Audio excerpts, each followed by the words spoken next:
Talking characters is the topic for today. It's so important for writing and for narrative writing. Where would we be without characters? So in this masterclass, we're going to focus on the creation of interesting and vivid characters in narrative fiction.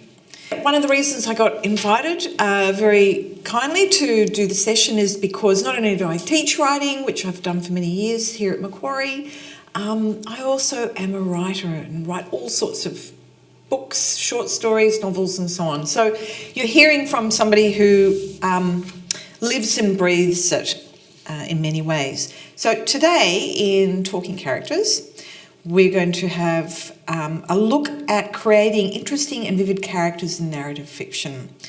We're going to look at the ways in which you can draw upon your own experience, observation, and your imaginations to create and write characters.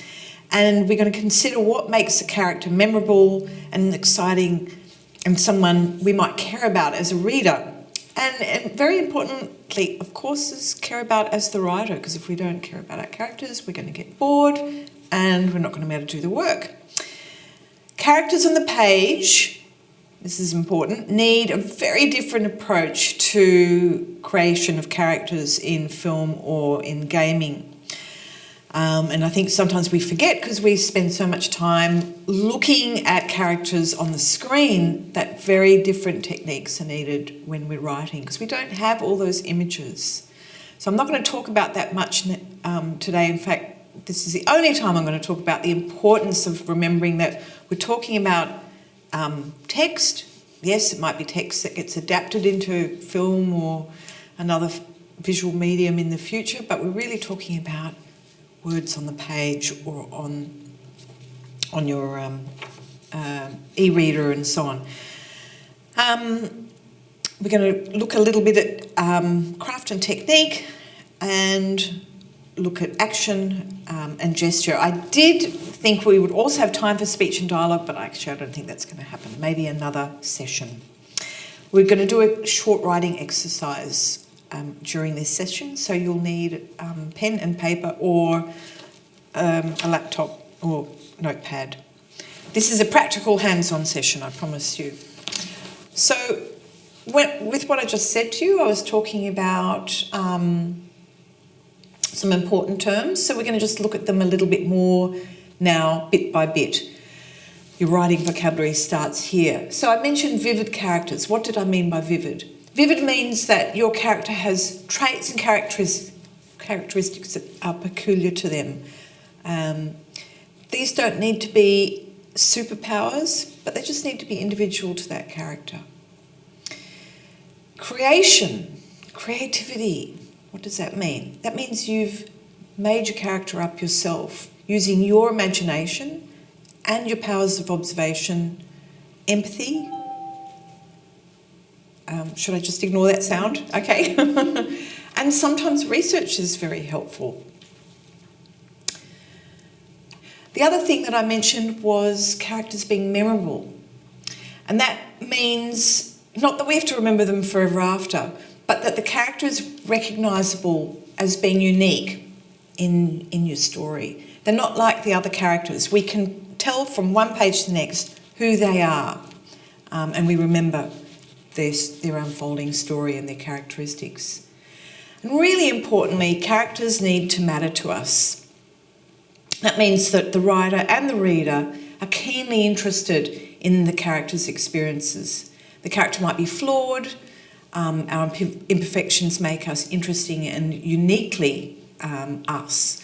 So indeed, flawed characters are characters that we tend to spontaneously be more interested in, rather than very admirable, perfect people. There's a few sort of just key terms to kind of warm up our thinking. Characters are one of the most important things about narrative. Without characters, we don't have a story, and it's through their responses and actions that the story is told. Characters' thoughts, actions, feelings, ideas and visions provide the perspectives through which the invented world is seen by the reader. And that's, I think, why if you love reading or you're just discovering reading, that's one of the main things we love about reading. We get to enter into another person's world, their perspectives, their thoughts, their feelings. And it also, of course, might be an invented world in terms of a different physical world, a speculative world, but always those worlds have people in them. And you can travel, you can experiment, you can fantasize, you can escape, you can chill in those other worlds with those other characters in narrative. Rationally, readers and writers know that a character is an invention. Characters are just black marks on the book's page or on the computer screen. Yet, when writing is effective, characters actually feel that person-like. We learn about ourselves and others through reading characters because they're person-like. Writers and readers understand characters as being person-like and respond to them in similar ways to real people. And I think all of you who've been moved by a book will remember the characters in that book, and yet you might not be able to remember particular words on the page. You won't be able to quote from it necessarily unless you've made an effort to learn. And yet the characters in the story speak to you, and you can walk away and, months, years later, remember aspects of that. And so that's the big picture of what memorable is. So we want to remember our characters from page to page as we're reading them and know who's who. But ideally, in the bigger picture, we aim for characters who are so memorable we remember them much, much later. So I've been teaching for quite a while, and there's many, many ways of starting to think about character, and often we're encouraged to write down lists of characteristics and so on, and that's a really valid and useful thing to do. But one of the things that I like to do is actually to focus on action and incident, because characters, like people, reveal a lot about themselves by what they do and the way they act. We respond incredibly powerfully to hearing a story or a real story of somebody who runs into the sea to save someone they don't even know who's drowning. So it's not because we were told that is a brave person. It's seeing them in action that made us realise that they were a brave person, whether they knew it or not. So incident, action, event, it's a really handy thing to think about when we're thinking about ways into writing character. So let's start with this very short story.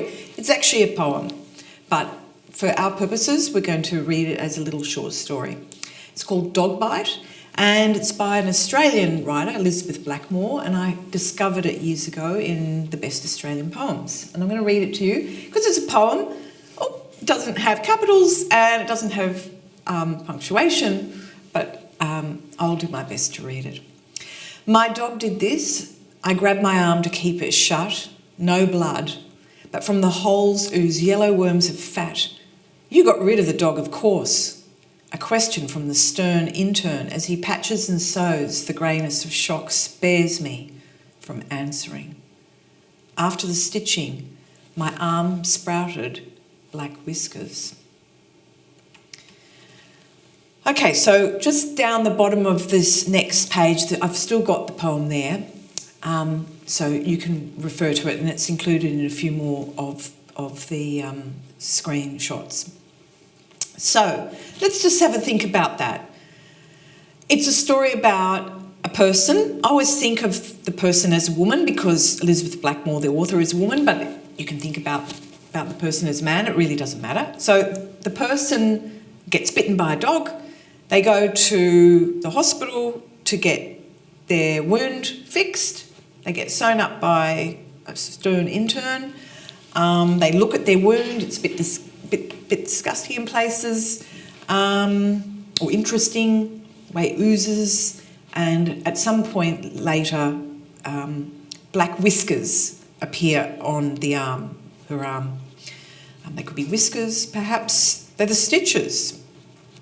That's something you might want to talk about amongst yourselves. Okay, but let's look at it as a narrative and to do with character. Something happens. The poem is a sequence of incidents which tell us about the character, his and her motivations, responses and needs. So we know, for instance, this tiny little story, that the character was bitten by a dog, and that motivated her or him to go to the hospital.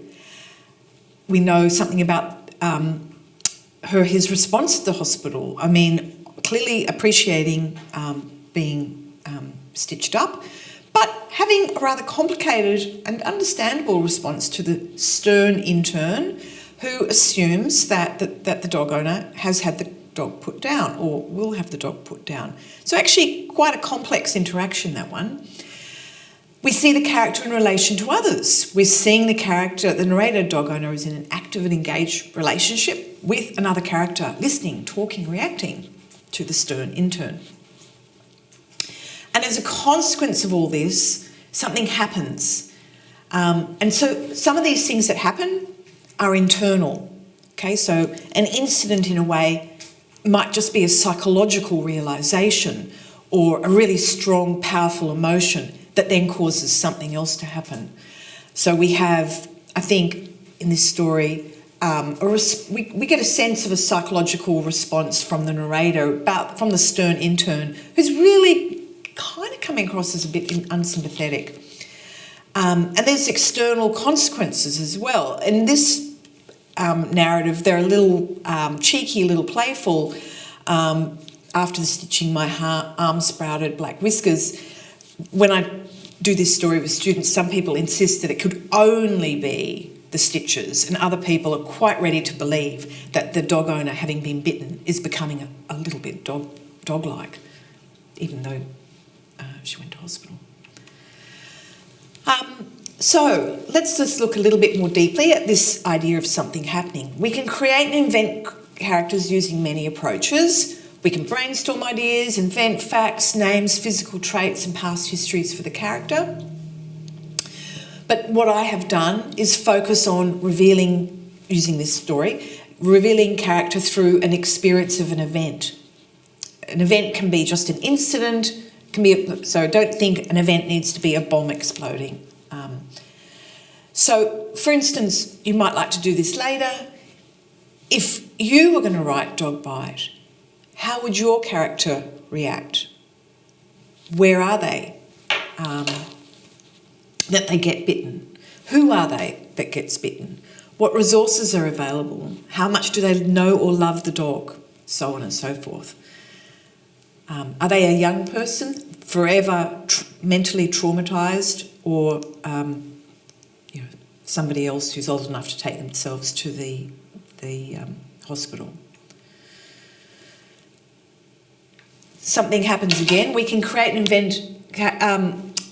We can also reveal a character through an event in such a way that your character needs to act, react, and interact. So we saw that again in that little story. Our character had another character to bounce off. So we have our major character, and we also have a less important character, the stern intern. But again, if we took that stern intern out of the story, how much less of a story it would be. It would have to be written in a totally different way, and we really wouldn't learn much about the character.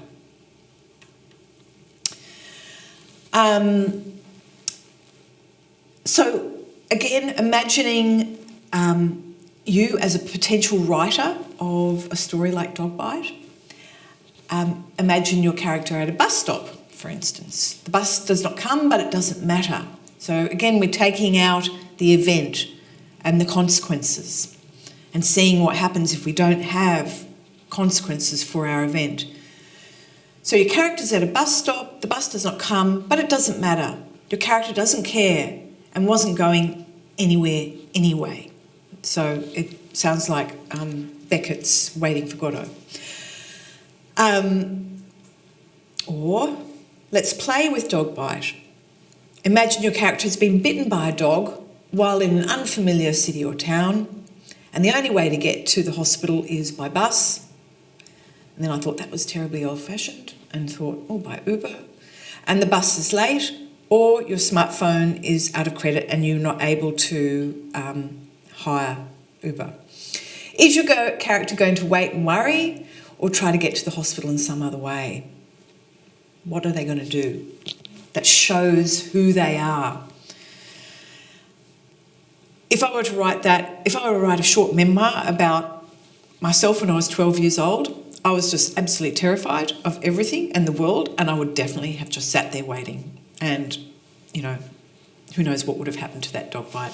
It would have become infected and, you know, while I waited for a parent to come and save me. So have a play with dog bite. Think about, because it's such a short little story, and yet it's kind of handy and rich and useful. I want to look at it in another way now. I also want to look at the language. So we've got the story again down there. And what I've done is thinking about how the language reveals the character and the perspective of the narrator. And again, you might want to go back and talk about this with others in your own time. But one of the few things I wanted to draw your attention to was we've got the character. We don't know her name. We don't know her gender. We don't know what year it is. There's all sorts of things we don't know. And yet we do have a strong sense of a person in that story. And it's not just through what happens, and it's not just through the interaction with the Stern intern, and that's incredibly important. Let's look at the language. So let's start with sensory details and colours. Now this short story only has about 50 words, or somebody counted them, 54, something like that. But there's quite a strong suggestion of sensory details, and colour is part of that. So if we look at the words I've outlined in blue, we've got the word blood. Well, obviously that's not the name of a colour, but blood, unless it's totally weird sci-fi, is usually red. So when we think of blood, we think of the colour red. Then there's the oozing worms of fat, and they're yellow. And then the writer brings in a colour, packs it into a metaphor, the greyness of shock. So that's a metaphor because it's not just shock, it's the greyness of shock. Shock is not grey to everybody, but in this narrative, for this narrator, it's the greyness of shock. So we've also got grey. We've also got verbs, and verbs are great for making your writing interesting. And again, it relates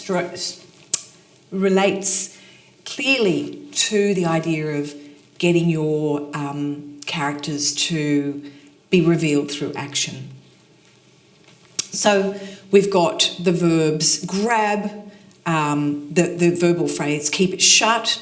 We've got stitching happening, sprouting black whiskers, and the Stern intern who patches and sews. Again, quite a few actions and verbs in a very short narrative, but not much repetition used.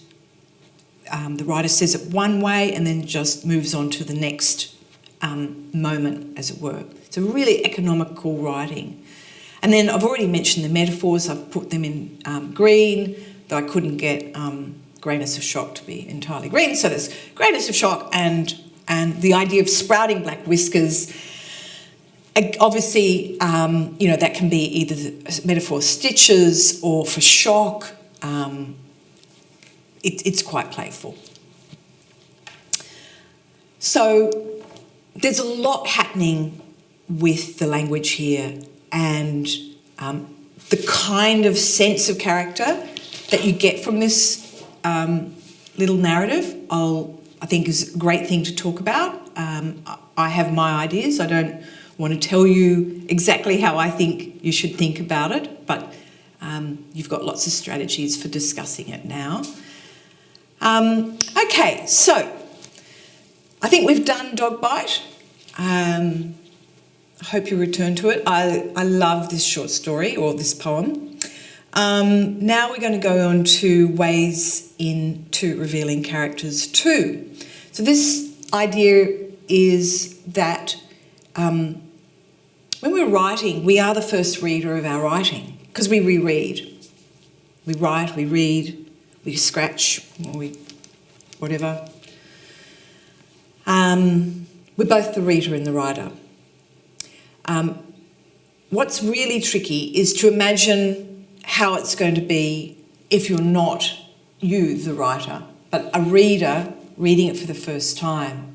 As the writer, we might have filmic images in our head, or dreamlike images in our head, which to us tell us a lot about our character.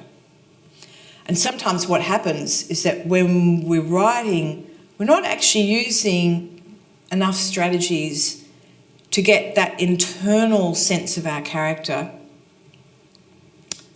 actually onto the page to share it with the reader.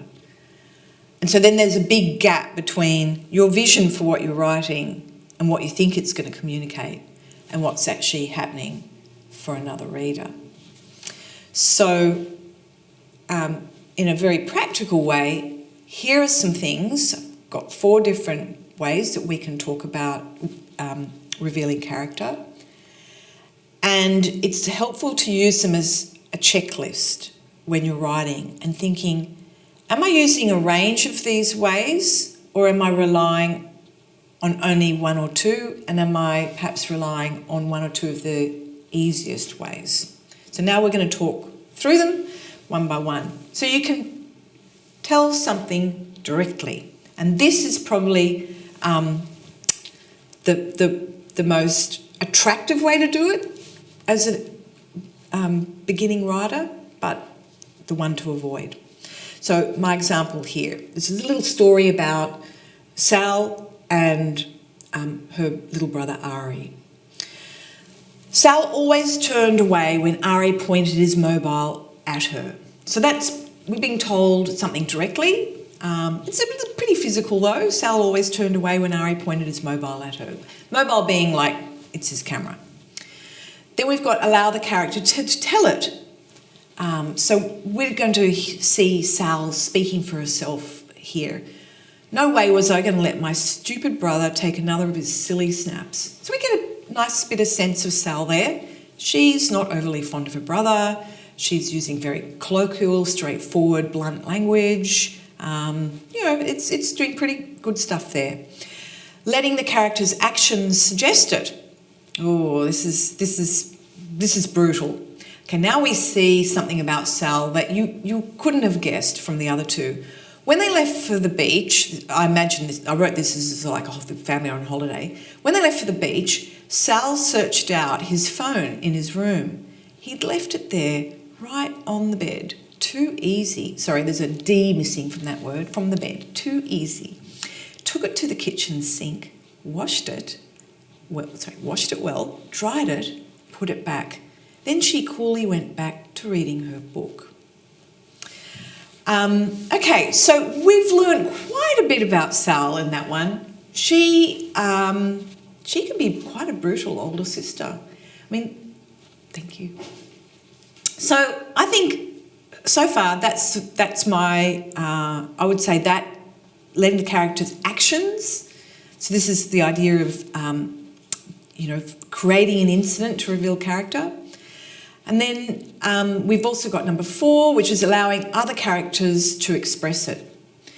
So in this one, Sal's mother leant over to her dad and speaking quietly, I changed her name from Candace to Sal, so Sal wouldn't overhear from the other room, said they needed to keep Sal away from Ari.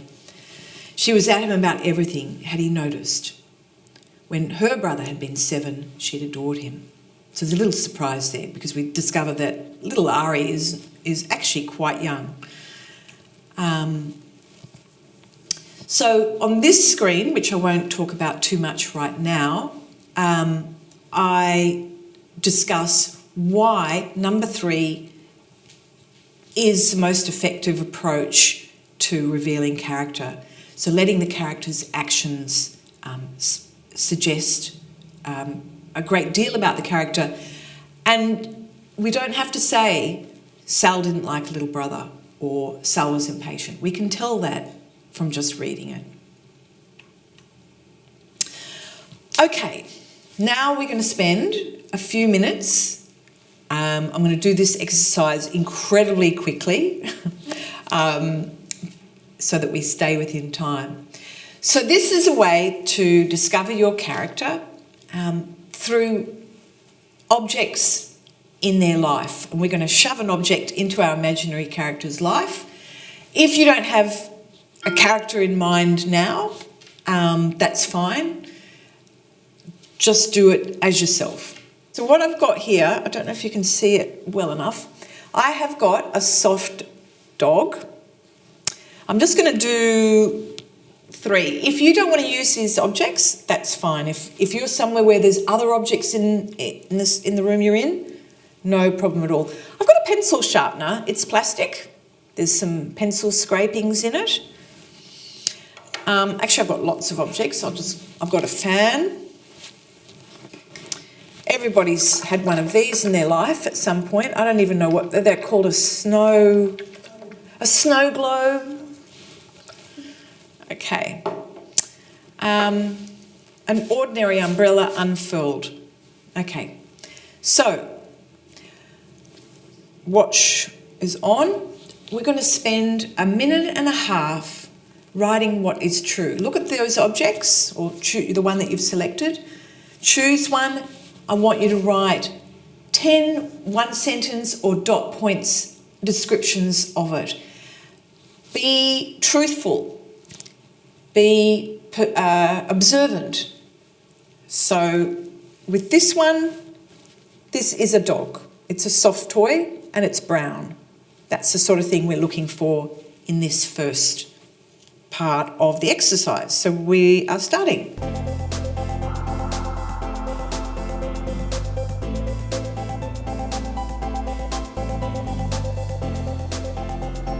Okay, now we're going on to the next part of the exercise. So continue to respond as your character or respond as yourself. Now you're going to write lies. Quickly write about 10 one-sentence or dot point statements that are not true about the object.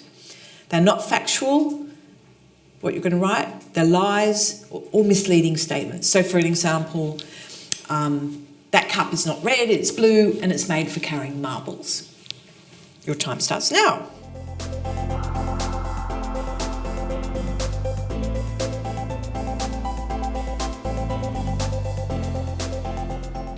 Okay, so now we're going to go to something a little trickier. You're going to be surreal, using the same method of just quickly responding, either in character or as yourself. Be surreal and magical and Dadaist as you like. Now, if you don't know what surreal means, it's where the unconscious and non-rational significance of words are encouraged. So you can just be jumbled crazy as though you've put it through one of those weird digital things that mashes up words. What are they called? Can't remember. Uncensored. Allow yourself to produce chance effects.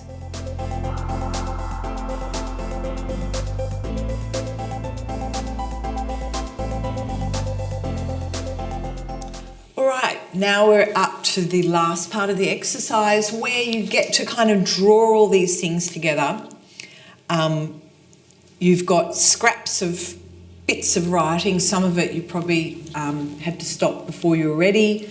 You can return to it at any time, of course. Now, taking the parts that you find most interesting or intriguing, or that gave you a surprise, or that you're just simply fond of, arrange these sentences or bits into a series of lines. A few lines, 10 lines, 3 lines, 2 lines, whatever you want. Allow them to be unusual, contradictory, to include pauses. You can be as playful as you like. You might tell a story, you might untell a story, go backwards or forwards. And if you choose to do this through the perspective of your character, reflect later, we don't have time now, on what you've discovered about your character through the process. So let's give 1 minute, which isn't really long enough, but we're on a schedule, starting now.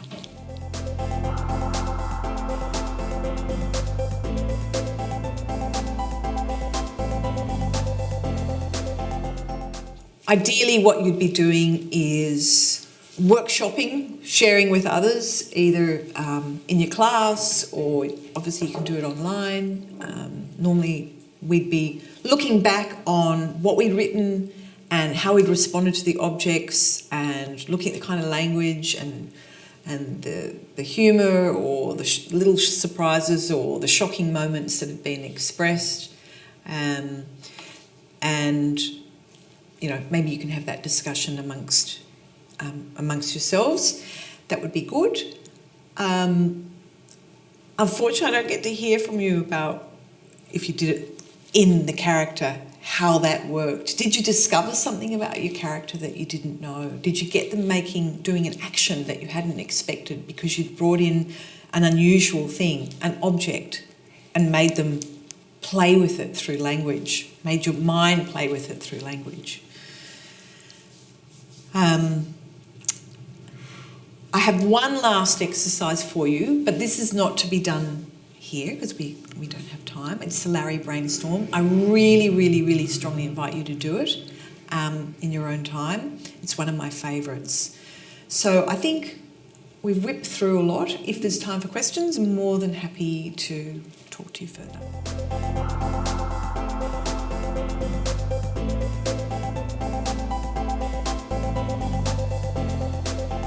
Absolutely. I think you can start a story at any point. You do not need to write a story chronologically by any means. Some people are planners. This is, you know, they like to have a sense of where their story is going to begin, what the relationship between the characters is, and then they like to plan it and work through to the end. Many people don't work like that. And they'll have a strong idea that they want to work with, or an image, or they might have a beautiful line that they've got running through their head that they want to work with, or a sense of a character. Anything is fine. So obviously, just by the end of it, you want there to be a strong connection between the start of your story and the end. But no, start anywhere you like.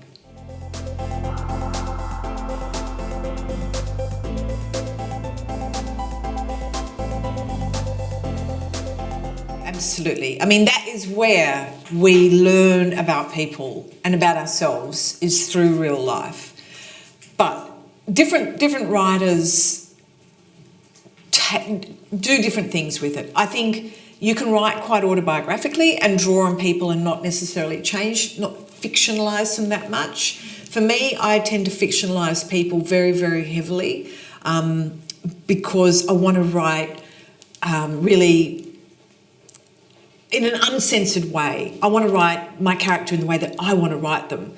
But yeah, I will definitely be thinking of people I've met and known who tended to do something, or, you know, if I'm writing about somebody who tells lies, I have known people who are capable of telling outrageous lies, and I'll be thinking about them and wondering about what does that feel like, and why would you do it, and you know, and so on. So absolutely, write about people you know, but if they might read it, you will probably want to fictionalise it or flatter them in your story.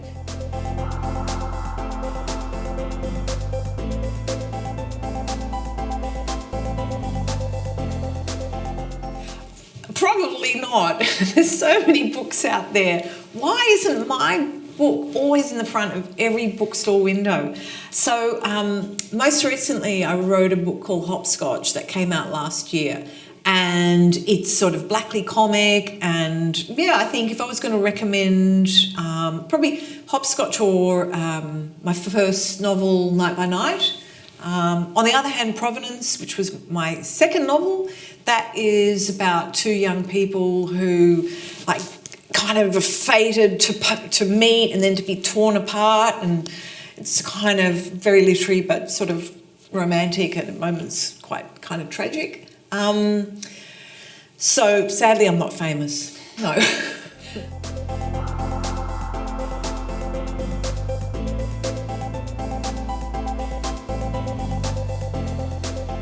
would have to be, I think, yeah, it would have to be the one I've just written or recently written, Hopscotch. Because I have 5 main characters in it, which was really quite a struggle. So I feel like an expert writing about character. I loved writing about them. They're all really flawed. I'm incredibly fond of them. I think I gave them great stories, and there's some wonderful humour. There's some hilarious moments. Like, it was the first book that I wrote which has comedy in it, and I enjoyed that a lot.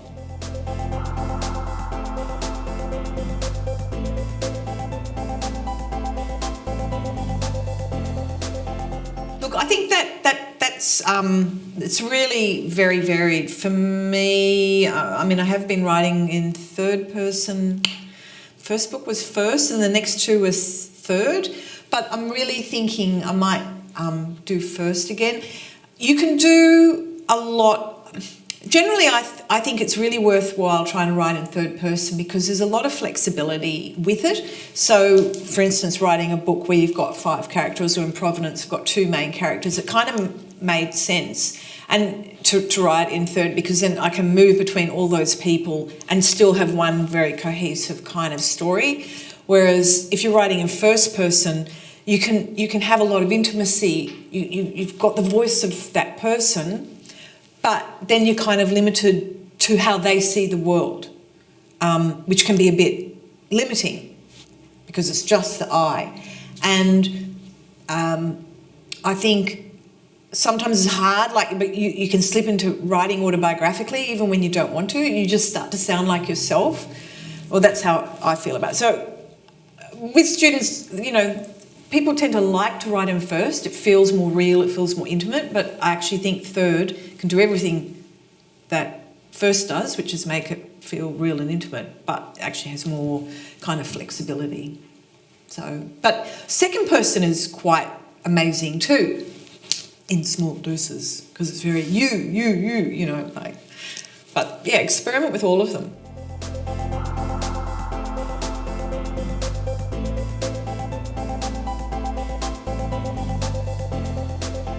Definitely more female. There should be more women in literature. There should be more bad, disobedient, exciting troublemakers in literature. If that question was from a young woman, yes. But I very much enjoy writing male characters, and I'm incredibly fond of all my male characters, just as much as the female characters, but I consciously strive to create interesting and challenging stories for my female characters, young and old.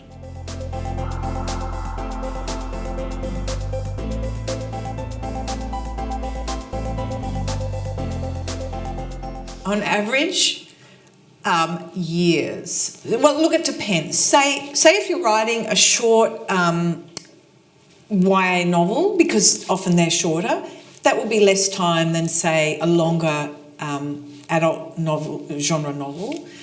But certainly, on average, most writers will take some years. Might be 2, might be 5. I mean, obviously, they're doing other things at the same time. They're eating, sleeping, studying, earning a living, having families, having adventures. But even with a lot of hours, you can expect to spend a lot of time on it. I think the short story for younger writers, and certainly I wish I had taken up this more seriously. I think the short story is a great form because you get to, instead of spending years on one short story, you might write one in a few months, and then you actually have something that's sort of complete, and then you can move on to something else.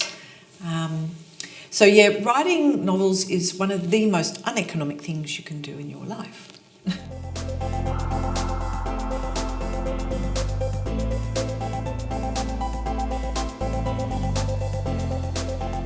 Okay, that can really, really vary.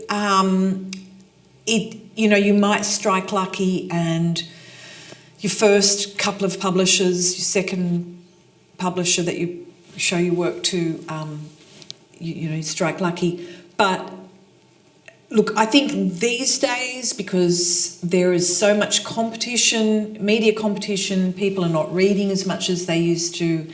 We're watching TV series from the US and Norway. We're listening to music. We're doing on YouTube. We've got hardly any time for reading, which is really sad. It means that publishers are publishing fewer books because there's fewer readers or fewer buyers of books. And you've really got to prepare for a tough, long road. With Provenance, I had so many setbacks, and I think I'm at least was up to, I don't know, the 8th or 9th or 10th. I haven't genuinely never counted. We know J.K. Rowling was over 20. That is probably quite common. Yeah. You write because you want to, because you enjoy it, because you love it even when it makes you unhappy and cranky. But what I would, for any of you listening who would really serious about writing, you have 2 careers. Okay, you need your career that you earn your money from, which hopefully is a career that you love and has something to do with writing. And then you also have your creative writing, which you might earn money from, but it probably won't pay the bills most of the time. Thank you very much for your time. It was lovely to share with you.